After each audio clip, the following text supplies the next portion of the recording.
أعوذ بالله من الشيطان الرجيم بسم الله الرحمن الرحيم اللهم صل على محمد وعلى آل محمد كما صليت على إبراهيم وعلى آل إبراهيم إنك حميد مجيد۔ حدیث نمبر 9، نبی صلی اللہ علیہ وسلم نے فرمایا، تم میں سے کوئی شخص اس وقت تک مومن نہیں ہو سکتا جب تک اس کو مجھ سے محبت اپنے ماں، باپ، اپنی اولاد اور تمام لوگوں سے زیادہ نہ ہو۔ اس کا مطلب نبی صلی اللہ علیہ وسلم یہاں پہ محبت کا کرائیٹیریا بتا رہے ہیں کہ جب تک تم مجھ سے محبت نہیں کرو گے اس وقت تک تم مومن نہیں ہو سکتے۔ ہمارا کیا عمل ہوتا ہے کہ ہم اپنی اولاد سے، اپنے کھانے پینے، اپنے لباس سب سے محبت کرتے ہیں، اس کے بعد ہم نبی صلی اللہ علیہ وسلم کے بارے میں سوچتے ہیں۔ جب انسان کسی سے محبت کرتا ہے تو اس کی پسند اور ناپسند کا خیال کرتا ہے۔ جب ہم نبی صلی اللہ علیہ وسلم سے محبت کرتے ہیں تو اس کے بدلے میں ہمیں ان کی پسند کا خیال ہونا چاہیے۔ مثال کے طور پہ نبی صلی اللہ علیہ وسلم نے جو ہے ایک حدیث میں فرمایا کہ میں موسیقی کے آلات توڑنے کے لیے بھیجا گیا ہوں، یعنی نبی صلی اللہ علیہ وسلم نے موسیقی کو ایک حرام یا گھٹیا چیز قرار دیا۔ پھر یہ کہ نبی صلی اللہ علیہ وسلم کانوں میں انگلیاں ڈال لیتے تھے جب موسیقی کے آلات جو تھے نظر آتے تھے یا اس کی آواز آتی تھی۔ ہمارا کیا کام ہے؟ ہم اپنے بچوں کو خود موسیقی کے آلات خرید کر دیتے ہیں۔ تو پھر کیا یہ دونوں باتوں کا تضاد نہیں ہے؟ بظاہر ہم جو ہے ربیع الاول مناتے ہیں اور بڑے جھوم جھوم کے جو ہے وہ ہم نعتیں بھی پڑھتے ہیں۔ ایک مہینہ تو ہم نبی صلی اللہ علیہ وسلم سے محبت کا اظہار بہت کرتے ہیں، تو باقی 11 مہینے کیا محبت نہیں ہے؟ جیسے ہمارے یہاں مدر فادر ڈے ایک دن منا لیا جاتا ہے، کیک دے دیا، گفٹ دے دی، تو کیا مدر فادر اس قابل نہیں کہ ان کو ساری زندگی محبت سے پیش آیا جائے؟ جس سے محبت کرتے ہیں اس کی پسند کا خیال کرتے ہیں، اس کو تحفہ دیتے ہیں۔ نبی صلی اللہ علیہ وسلم کا تحفہ کیا؟ درود شریف۔ نبی صلی اللہ علیہ وسلم کی پسند کیا؟ سنت پہ عمل۔ نبی صلی اللہ علیہ وسلم کی ناپسند کیا؟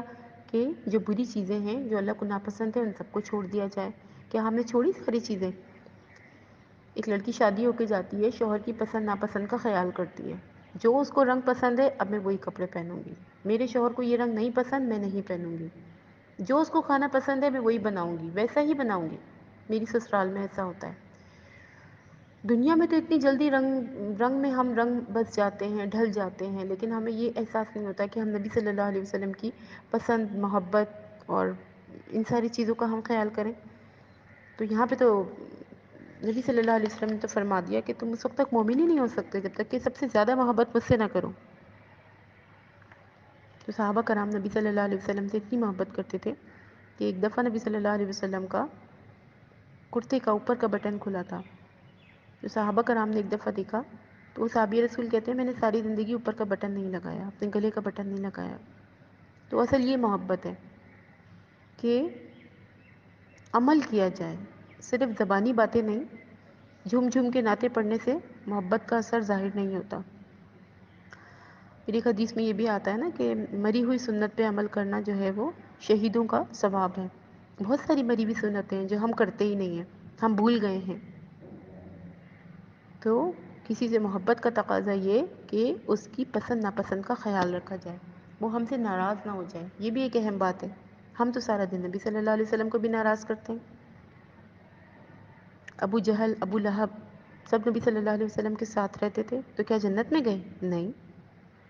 پیغمبر کے چچا، بھائی، بیٹا ہونا اس بات کی ضمانت نہیں ہے کہ ہمیں جنت مل جائے گی۔ ہم اگر امتی ہیں تو اس بات کی ضمانت نہیں ہے کہ ہمیں جنت مل جائے گی۔ اگر ایسی بات ہوتی تو حضرت ابراہیم علیہ السلام کے والد سب سے پہلے جنت میں جاتے، حضرت لوط علیہ السلام کی بیوی سب سے پہلے جنت میں جاتی، حضرت نوح کے بیٹے آزر سب سے پہلے جنت میں جاتے۔ ایسا نہیں ہے۔ محبت کے لیے عمل ضروری ہے۔ ہم سب کچھ کرتے ہیں اپنی مرضی سے، سنت کے مطابق نہیں کرتے۔ تو بہرحال مومن ہونے کے لیے ضروری ہے کہ صرف ظاہریت نہیں، باتیں نہ منائی جائیں بلکہ سنت پہ عمل کیا جائے اور یہ دیکھا جائے کہ نبی صلی اللہ علیہ وسلم کو کیا پسند ہے۔ کیونکہ حضرت عمر فاروق نے بھی ایک دفعہ فرمایا تھا نا کہ اللہ کے رسول مجھے آپ جو ہے وہ میں کتنی دفعہ آپ پہ درود شریف پڑھوں دن میں؟ ایک حصہ۔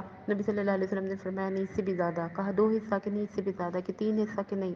اگر تم پورا دن بھی، مطلب اس طرح سے مفہوم ہے حدیث کا کہ درود شریف پڑھو تو یعنی کہ مجھ پہ یہ میرا ایک تحفہ ہے جو نبی صلی اللہ علیہ وسلم کو ملتا ہے۔ محبت کا یہ تقاضا ہے کہ جب شراب کی حرمت آئی تو صحابہ کرام کی جو ہونٹوں سے شراب تھی تو وہ پیالے ہٹا دیے گئے۔ مدینہ کی سڑکوں پہ کہتے ہیں کہ شراب بہہ رہی تھی، مٹکے توڑ دیے گئے۔ یہ نہیں کہا کہ ابھی رکھ لیتے ہیں، پیسے تو مل جائیں گے اس کے بدلے میں، ایسا نہیں کہا۔ جب سونے کے بارے میں آیا کہ گولڈ سونا جو ہے مردوں پہ حرام ہے، اسی وقت اتار کے پھینک دیا۔ صحابیات کو کہا کہ باریک دوپٹہ ممنوع ہے تو پھاڑ دیا، رکھا نہیں، کسی کام آ جائے گا۔ فاستبقوا الخیرات، نیکیوں میں جلدی کرنا ہے، سبقت لے جانا ہے۔ دوستی کس کے لیے؟ اللہ کے لیے۔ ایک حدیث میں آتا ہے نا، آخرت میں کچھ لوگ ہوں گے، نہ انبیاء ہوں گے، نہ شہداء ہوں گے، موتیوں کے منبر پہ اللہ کے نزدیک ہوں گے۔ پوچھا جائے گا یہ کون لوگ ہیں؟ کہا جائے گا یہ وہ لوگ تھے جو اللہ کی خاطر محبت کرتے تھے، ایک دوسرے سے جدا ہوتے تھے اللہ کی خاطر۔ تو ہم اللہ سے محبت کرتے ہیں۔ اللہ سے محبت کے لیے ایک راستہ ہے، وہ ہے سنت نبی صلی اللہ علیہ وسلم۔ تو ہمیں کوشش کرنی ہے کہ ہمیں نبی صلی اللہ علیہ وسلم کی سنت پہ عمل کر کے اپنی جنت کا راستہ ہموار کرنا ہے۔ پھر حدیث نمبر 10 کی طرف آ جاتے ہیں۔ نبی صلی اللہ علیہ وسلم نے فرمایا، جس میں 3 باتیں ہوں گی وہ ایمان کا مزہ پائے گا۔ نمبر 1، اللہ اور اس کے رسول کی محبت اس کو ہر چیز سے زیادہ ہو، کسی بندے سے خالص اللہ کے لیے دوستی رکھے، اور کفر کی طرف دوبارہ نہ جائے۔ یعنی 3 باتیں بتائیں، وہ مومن ہے، اس میں ایمان کی مٹھاس ہے۔ مٹھاس ہم محسوس کر سکتے ہیں۔ آپ کے سامنے دیگ ہو بریانی کی، خوشبو آ رہی ہو، جب تک آپ کھائیں گے نہیں، آپ کو کیسے پتہ چلے گا کہ ذائقہ کیسا ہے؟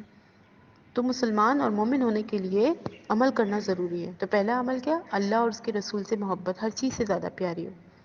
ایک حدیث ہے نا، مخلوق کی اطاعت میں خالق کی نافرمانی جائز نہیں۔ یعنی آپ مخلوق کو تو خوش کر رہے ہیں، اللہ کو ناراض کر رہے ہیں۔ ہم سارا دن خالق کی نافرمانی کر کے مخلوق کو خوش کرتے ہیں۔ تو یہ حدیث کا حصہ ہے کہ دوستی کس کے لیے کی جائے؟ اللہ کے لیے۔ ایک حدیث میں آتا ہے نا کہ اگر تم کسی سے محبت کرتے ہو تو اسی کے ساتھ اٹھائے جاؤ گے، اور اگر وہ شخص مشرق میں اور تم مغرب میں ہو تو آخرت میں ملا دیے جاؤ گے۔ پھر ایک محفل میں یہ ہوا تھا نا، کچھ لوگ بیٹھے تھے، تو ایک دوست اس کا جو تھا اس سے ملنے آ گیا، لیکن آخر میں بیٹھ گیا۔ محفل ختم ہو گئی، فرشتوں نے پوچھا ان سب کو تو بخش دیا گیا جو محفل میں تھے، جو آخر میں آ کے بیٹھا ہے اس کا کیا کرنا ہے؟ تو اللہ نے فرمایا اس کے ساتھ اس کو بھی بخش دو۔ صحبت اچھے لوگوں کی، تو جب اچھے لوگوں کی صحبت ہوگی تو انسان اسی کے ساتھ اٹھایا جائے گا۔ حدیث میں ہے نا کہ تم یہ دیکھو کہ تم کس کے دین پر ہو، کہ تم اس کے ساتھ اٹھائے جاؤ گے۔ تو دوستی کس کے ساتھ کی جائے گی؟ جس کے ساتھ ہماری بنتی ہے۔ ہم تو یہ سوچتے ہیں میری بنتی ہے، میرا ذہن بنتا ہے، نہیں، یہ نہ دیکھیں، بلکہ کیا دیکھیں، کیا یہ مجھے اللہ کی طرف لے کر جا رہا ہے یا مجھے یہ اللہ سے دور لے کر جا رہا ہے؟ کیونکہ وہی شخص کامیاب ہوگا جو اللہ سے محبت کرتا ہے۔ تو ہمیں مومن ہونے کے لیے کیا ضروری ہے کہ ہم صرف ان لوگوں سے دوستی کریں جو ہمیں اللہ کی طرف جوڑ کر لے کر جا رہے ہیں۔ وہ ایک حدیث ہے نا کہ انسان اپنی صحبت سے پہچانا جاتا ہے۔ تم یہ دیکھ لو کہ دوستی کس سے کرتے ہو۔ اگر تم ایک عطر فروش کے پاس بیٹھتے ہو تو اور کچھ نہیں تو خوشبو لے کر آتے ہو، اور ایک بھٹی جھونکنے والے کے پاس بیٹھتے ہو تو تم کالا کھی لے کر آؤ گے۔ اس کا مطلب اچھی دوستی ہوگی، صحبت اچھی ہوگی تو کچھ اچھی چیز لے کر آئیں گے، اور اگر صحبت بری ہوگی تو اور کچھ نہیں تو ہم برائی ہی لے کر آئیں گے۔ تو کوشش کرنی چاہیے کہ ہم اپنی دوستی جو ہے وہ یہ دیکھ لیں کہ کن لوگوں کے ساتھ ہیں، کیونکہ ایک حدیث میں ہے نا کہ تم اسی کے ساتھ اٹھائے جاؤ گے جس سے تم محبت کرتے ہو۔ تو ہم کس سے محبت کرتے ہیں؟ ہم کس کو فالو کرتے ہیں؟ سب سے پہلے نبی صلی اللہ علیہ وسلم، اس کے بعد دنیا میں کچھ لوگ ایسے ہیں کہ جنہیں ہم محبت سے پیش آتے ہیں، محبت سے رہتے ہیں، وہ کون ہیں؟ صدق اللہ العظیم۔ سبحان ربک رب العزۃ عما یصفون وسلام علی المرسلین والحمد للہ رب العالمین۔